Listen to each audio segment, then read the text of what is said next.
Para nga hindi maboring si Baby Prince, niyaya ko muna siya mag-ikot-ikot dito sa mga kanyugan mga idol.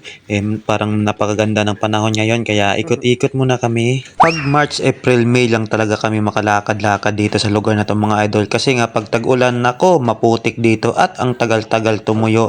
Kaya pag summer, ayan pwede kaming makapaglaro dito o pwedeng makapaglaro yung mga bata.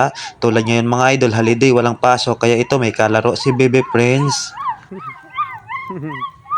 Ano man. At sa pagtingin-tingin ko dito mga idol, may umagaw ng pansin sa akin. May nakita ko ditong bunga ng nyog at mayroon na naman akong naisipan gawin para ito kay Baby Prince mga idol. Kaya abang-abangan ninyo. At kaagad-agad ko na itong sinimulan mga idol. Binutasan ko lang yan at nilagyan itong mga wire mga idol. Mga wiring lang yan mga idol na hindi ginagamit. Pinutol-putol ko lang para maikabit dito. Siyempre binutasan ko muna ng kutsilyo yan bago ibaon itong mga wiring mga idol.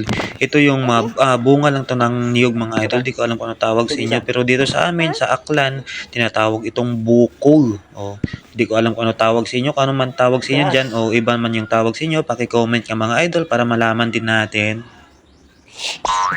At yung ginawa natin kahapon kay Prince na barko-barko, ayan, ayan, hila-hila niya mga idol, patuloy pa rin niyang nilalaro. Kasi yung ilis wala na dun banda sa pitan o sa baba. Nasa taas na ginawa ng helicopter yung barko. Kaya itong mga idol, gagawa tayo ng laruan na helicopter para sa kanya gamit itong bunga ng nyog, mga kable, at itong kawayan. At siyempre, yung panali nating tangsi mga idol. Nilagyan ko na nga ng brace ng kawayan ito mga idol yung kable para lalong tumibay. Dito banda sa mga katig niya, di ko alam. Di siguro katig din yung tawag pag sa helicopter.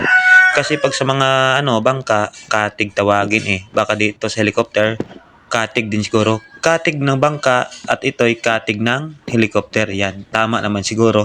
Siyempre, lagyan pa natin dito banda sa taas para lalong tumibay talaga mga idol. Kasi si Baby Prince pag maglaro na minsan tinatapon. Ayan, hinahagis talaga yan. Kaya mabilis masira. Kaya ito, patibayin natin mga idol.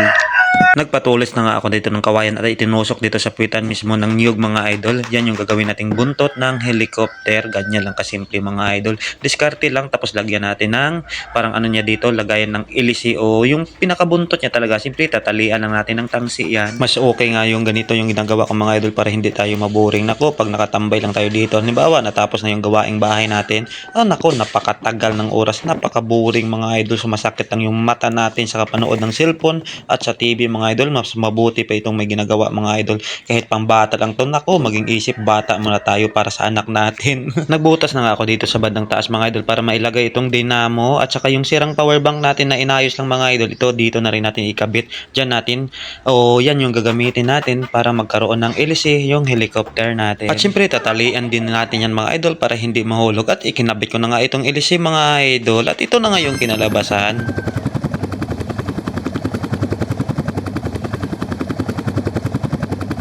Napakasimpleng laruan mga idol para kay Baby, pero alam kong maging happy siya dito. Kaya kung nagustuhan nyo rin yung video na to mga idol, isang puso naman dyan. At syempre, pakishare naman kung pwede lang mga idol.